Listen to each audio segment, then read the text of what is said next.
All right, welcome to another episode of the Crypto Spin Thrift Podcast. Feeling better now? No more hardcore sinus issues. So we're going straight into the news for all the good things that you guys need to hear. And even the bad too, because there is a few bad things that you need to be aware of. But first, some good news. TokenFunder wins approval to be first OSC regulated ICO launch. This is basically a startup that's been working with, I think, Ontario. Well, it was like a Canadian-based pathway kind of for startups to be compliant with the Canadian government, and TokenFunder in particular main mission was to be like kind of what Overstock is doing in the US, having a legitimate, like totally government compliant ICO launching platform. Which, funny enough, this ICO launching platform is having an ICO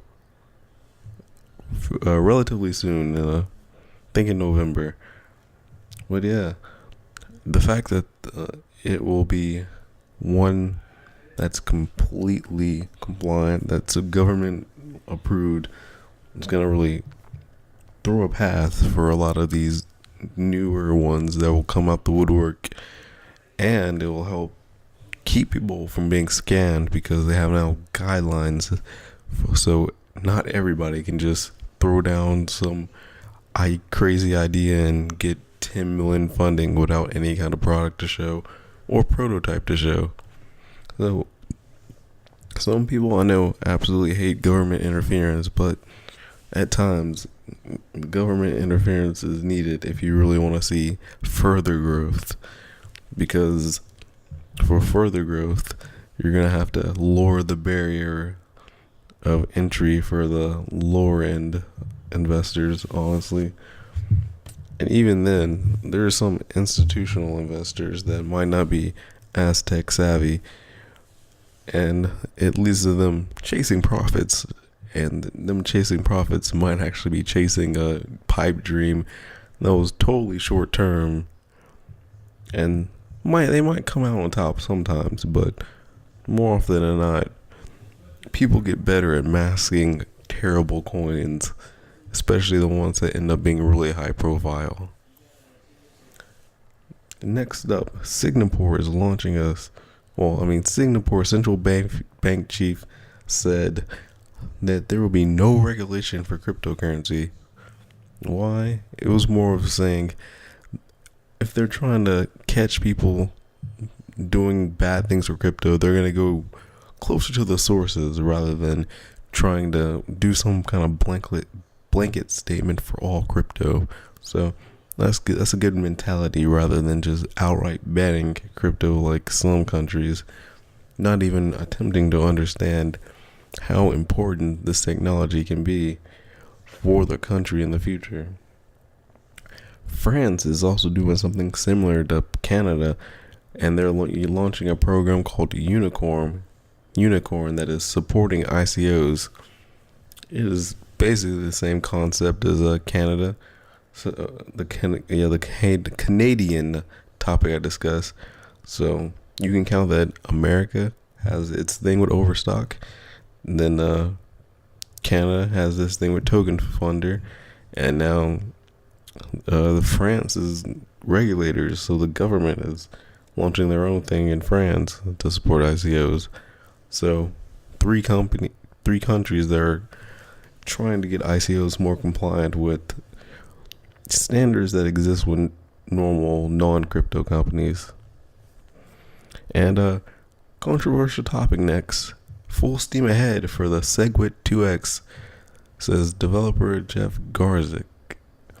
So if you've been keeping up with this whole debate, this has been going on for months, and it will keep going on even after the fork, you will know that people are divided on this guy, divided on this topic, very divided. you will see flame wars for days about this SegWit topic. And all in all, it's just showing how this fork is gonna split the community in a way. In my opinion, it seems like the overwhelmingly on the user side, it won't be too much of a split, because usually they support core, but the bigger money side and the business side typically is on the other, typically supporting SegWit 2x. And you do see some cracks in this though, because not all the businesses approve of 2x because of the lack of replay protection. And this might be a problem because, as you can see, Bitcoin Gold failed instantly. As soon as it came out, it's just no one wants it. Granted, Bitcoin Gold is just, it was a scam from the start. Terrible team, website barely working, and their GitHub irrelevant. Bitcoin Cash has seen some pretty good gains in the past few hours, days. Will it maintain? Who knows? But with 2x out too, I'm not exactly sure if both, well, all of these Bitcoin derivatives can survive. One thing to note about, if you look at the article I linked, like the source of this news, there's a CoinDesk. CoinDesk might not be one of the best places to only look about this topic. And why do I say that? Because they have the little disclaimer, the legal disclaimer that they have to put in as a media, saying that they are affiliated with the side that is pro 2x and also involved with Garzik's new venture block. So these people won't be showing the more skeptical side of that the users see when they see Garzik associating himself with Craig Wright or any other people with questionable kind of characters. So just be aware and try to look for the connections among people. Next topic: Kansas declares Bitcoin unsuitable for campaign contributions. Makes total sense. Why? Well, there's like a lot of laws in America that try to have donations be very transparent, and Bitcoin kind of does allow foreign nationals to directly donate to candidates, and that's technically not allowed. People circumvent this in other ways, but that's a totally different discussion. But I see why they would do it. Makes sense. Federally, they're handling this a different way, and I think you can still technically donate Bitcoin in some situations, but I don't know. Totally makes sense that Kansas is doing this, and not really a problem. I feel like this is one of those things where it just needs time to catch up with the technology. Then UK Treasury is saying that cryptocurrencies pose low terrorist financing risk. And you hear all the time that Bitcoin and such is for criminals, for the black market, for money laundering, for terrorism. Well, this study is saying the exact opposite for the terrorism part. It does say that cryptocurrencies, while not being a major platform for money laundering, does see high volume of very small money laundering. So I'm guessing, I don't know, like low-end drug money laundering or something. But other than that, this kind of proves that Bitcoin's legit. But you all already knew that. Next up, Japan's SPI Holdings is gearing up to mine Bitcoin. This just seems like a move for them to be more diversified. Having a mining operation allows them to kind of have consistent gains that they can more control. But also, if a new coin comes out, they want to flip, that they're able to, depending on the algorithm that it's using, they might or might not be able to switch quickly. But if they could, they'd have that option there and could, estimate or like kind of hedge their bets that this will perform well and make way more than if they kind of bought it and waited for it to go up. That's kind of like a throwback to how it used to be years ago, and now it's, I guess, only like that for people who have these established mining holdings. But yeah, then a pretty good thing, the U.S. Logistics Agency is launching a blockchain sector mapping tool, which this tool is aiming to kind of show where blockchain is feasible, where it needs to be, where it could replace things. Basically a good database full of possible businesses for people to create. I think it's definitely an amazing thing, and I hope it works out well and it's not just a garbage list that goes unupdated for months. Breitbart is hawking sketchy cryptocurrencies through its massive newsletter. Well, people advertising for very sketchy ICOs is not new at all, but Breitbart was advertising these totally unknown, basically the worst coins ever, just the penny stock equivalent of cryptocurrency is just unknown, like barely any dev interactions or no dev interaction in months. It was just, I don't understand it. And the article basically said they can get in contact with anyone to try to see why this is happening, why this is even allowed. There's just kind of like no quality control there with that. Really sketchy on my end, Personally, it's kind of disgusting to see any kind of place allowing ads without some kind of quality control. I mean, yeah, everyone has to, make that money in the end, but why would you throw out something that was totally verifiable to be garbage? Like, this is something that you could spend 5 minutes on and you can instantly tell that these coins were garbage and you shouldn't run an ad like this. It's not like it was something like you're running Tezo's ad and now they've blown up and you're like, well, that was bad. But this is something you couldn't really tell in hindsight because it all looked good months ago. So like a star team or whatever, it was all hyped up by everybody. But then all this bad stuff happened. Couldn't predict it. But with this, these coins are already out. You could look that they're inactive. You can just see that they're useless. It was basically an email blast to create bag holders for the bag holders. So be aware of this. For investing advice, you should always confirm with yourself, educate yourself, and just use other people as suggestions of what direction you should go.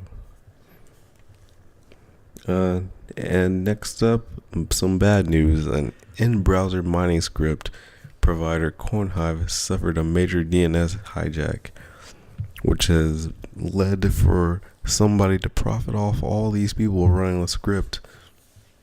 They were getting nothing while they were reaping Monero benefits. Kind of blows my mind that people are using in-browser mining scripts, though. Unless it's just like websites like Pirate Bay or something, like that kind of thing, where they use JavaScript instead of malicious ads. But still, in-browser mining scripts seem very malware to me. and I don't approve at all. So this whole situation happens because they weren't secure with their passwords. You'd expect a cryptocurrency related company to realize how security should be the top priority, because getting things back is impossible. They really lost control because they were using a password from that they used on Kickstarter for something, and the hacker or whatever, whoever hijacked them, didn't use the password, and it was like, oh, it worked. So they went in, changed everything, and there we go. Probably bought off, this was probably bought off from the dark web, because it's pretty common for them to sell like massive amounts of passwords that may or may not work. Just keep that in mind when you're trying to do something. Use different passwords, especially if it's important, and if it utilizes consumer data or could affect people that you're giving a service to.